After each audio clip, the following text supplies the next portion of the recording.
बिस्मिल्लाहिर्रहमानिर्रहीम। अस्सलाम वालेकुम। मैं अपने मोअज़्ज़ज़ नाज़रीन और प्यारे दोस्तों को और मैसर सीक्रेट शेफ़ के किचन में खुश आमदीद कहता हूँ। रेसिपी को शुरू करने से पहले मेरी ये दुआ है कि अल्लाह ताला आपकी तमाम मुश्किलात को आसान फरमाए, आपके रिज़्क़ में शादगी और बरकत अता फरमाए, आमीन।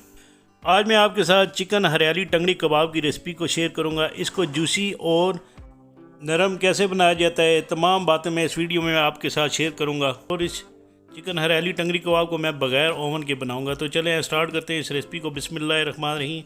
ये मेरे पास चिकन ड्रम स्टिक है। इन ड्रम स्टिक को आपने गहरे कट लगाने हैं ताकि इसमें जो मैरिनेशन है वो अच्छे तरीके से जज़ब हो सके। तो इसके बाद आपने इसके अंदर 1 चाय की चम्मच के बराबर नमक डालना है और इसके बाद आपने इसके अंदर ये सिरका डाल देना है जो तकरीबन 3 खाने के चम्मच के बराबर है। इसके बाद आपने इसको मिक्स कर लेना है। मिक्स करने के बाद आपने इसको थोड़ी देर के लिए रख देना है और इसके बाद आपने इसकी जो मैरिनेशन है वो तैयार कर लेनी है। जिंजर है 1 इंच का टुकड़ा और ये 6 अदद लहसुन है, लहसुन के पीस जिनको कलियां कहते हैं। और इसके साथ ये ग्रीन चिली है 1/4 कप के बराबर, ये हरा धनिया है 1 कप के बराबर और इसके साथ ये मेरे पास पुदीना है जो तकरीबन ये भी 1 कप के बराबर है। इसके बाद मैं इसको ग्राइंड कर लूँगा। आपने इसमें थोड़ा सा पानी डालना है 1/4 कप के बराबर और इसको आपने ग्राइंड करके आपने इसका एक स्मूथ सा पेस्ट बना लेना है। तो इस तरह ये पेस्ट बन जाएगा। ये हरा मसाले का पेस्ट है।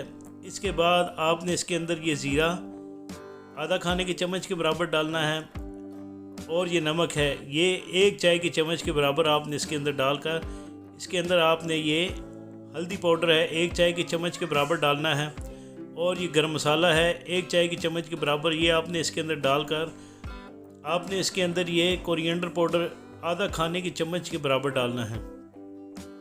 और इसके बाद आपने इसके अंदर ये दही जो है 1/4 कप के बराबर डालकर आपने इसके अंदर ये लेमन जूस है 3 अदद लेमन है, इनका जूस निकाल कर आपने इसके अंदर डाल लेना है।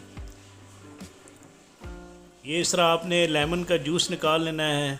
आपने 3 लेमन का जूस इसी तरह निकाल कर आपने इसके अंदर आधा कप के बराबर जो है ये बेसन डाल लेना है और इसको आपने अच्छे तरीके से मिक्स करना है।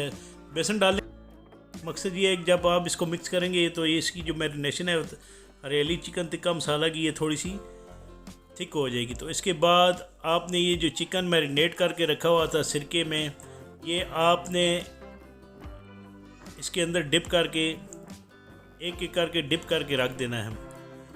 तो ये चारों पीस आपने इसी तरह डिप करके तकरीबन 2 घंटे के लिए मैरिनेट करके रख देना है। इसके बाद आपने इसको कवर कर लेना है। तो 2 घंटे गुजरने के बाद आपने एक पैन ले लेना है। पैन में तकरीबन आपने 3 खाने के चम्मच के बराबर ऑयल डालना है। ऑयल डालने के बाद जब ऑयल गर्म हो जाए तो आपने एक एक जो है चिकन टंगड़ी कबाब ये डाल देना है। आप इसको चिकन ड्रम स्टिक भी कह सकते हैं।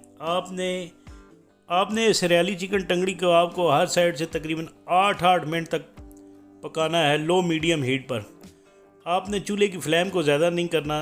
अगर आप इसको चूल्हे की फ्लेम को ज़्यादा करेंगे तो ये जल जाएंगे। और आपने कवर कर लेना है। इसके बाद कवर करने के बाद आपने ये कवर दोबारा उठा लेना है और इसके बाद आपने इसको टर्न ओवर कर लेना है दोनों साइडों से।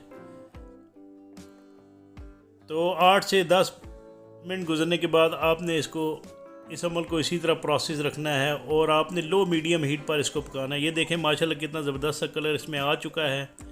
तो आपने चिकन के हरियाली टंगड़ी कबाब इसी तरह बनाना है। ये अल्हम्दुलिल्लाह इतने टेस्टी और मज़ेदार होंगे, जूसी भी होंगे।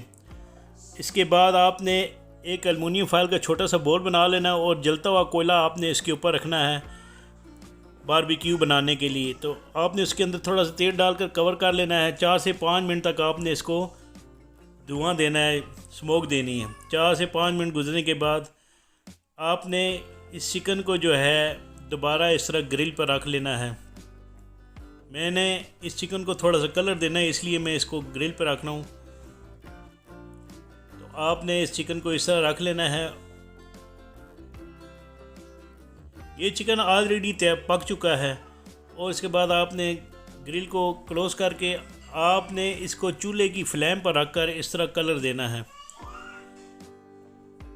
ये देखिए माशाल्लाह ज़बरदस्त सा कलर इसमें आ चुका है। तो आपने इस रेसिपी को इसी तरह बनाना है और ये आपने ऑयल लगा लेना है इसके ऊपर थोड़ा थोड़ा करके, जिससे इसमें मज़ीद ज़बरदस्त सा टेस्ट आएगा और इसका कलर मज़ीद अच्छा हो जाएगा। तो जितना ये देखने में खूबसूरत नज़र आ रहा है, इंशाल्लाह खाने में भी इतना जूसी, मज़ेदार और ये टेस्टी तिक्का होगा। तो इसके साथ ही मैं इसकी प्रेजेंटेशन कर लूँगा और मुझे उम्मीद है कि आपको मेरी ये बनाई रेसिपी ज़रूर पसंद आएगी। प्लीज़ कमेंट्स बॉक्स पर इसके बारे में मुझे कमेंट्स ज़रूर दीजिएगा।